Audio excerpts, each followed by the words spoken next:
My favorite story about the siege of Jerusalem comes not from the siege itself, but comes from a guy named Rabbi Yochanan ben Zakkai, one of the rabbi leaders at the time. And what he does is he looks around at Jerusalem and realizes that everything is going to be lost, that everything is going to go up in flames very soon, and that the people living in Jerusalem will not be able to hold the city. And so, what does he do? He fakes his own death.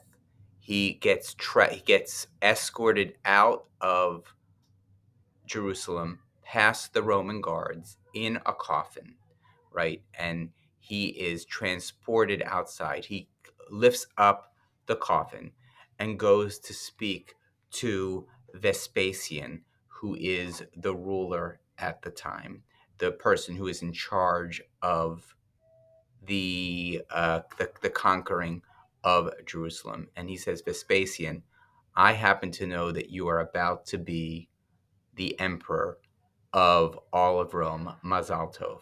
He's like, what? What are you talking about? And then just at that moment, he gets the news, you have been made the emperor of Rome. And Vespasian is flabbergasted and turns to Rabbi Yochanan ben Zakkai and says, oh my goodness, how did you know that? As a reward of telling me this and knowing it beforehand, I'm going to give you a wish. You name it, it's yours. And what does Rabbi Yochanan ben Zakkai do? Interestingly enough, he does not go ahead and say, leave Jerusalem. Do not allow Jerusalem to be destroyed.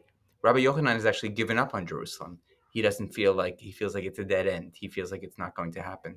It's not going to be where the future of Judaism will lie. What does he say? He says, give me Yavneh. Yavneh, what's Yavneh? He says, give me Yavneh.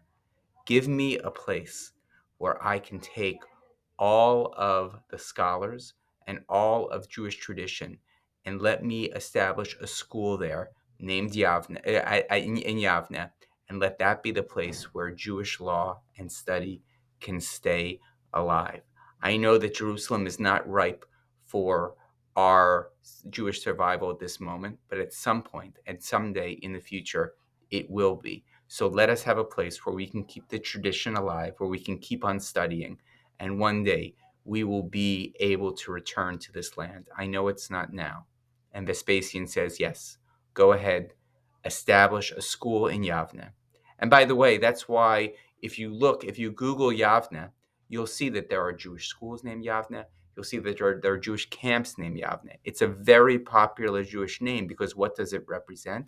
It represents, in a time that is low, it represents one spark of learning, spark of spirituality, spark of Yiddishkeit in a very, very dark moment for the Jewish people.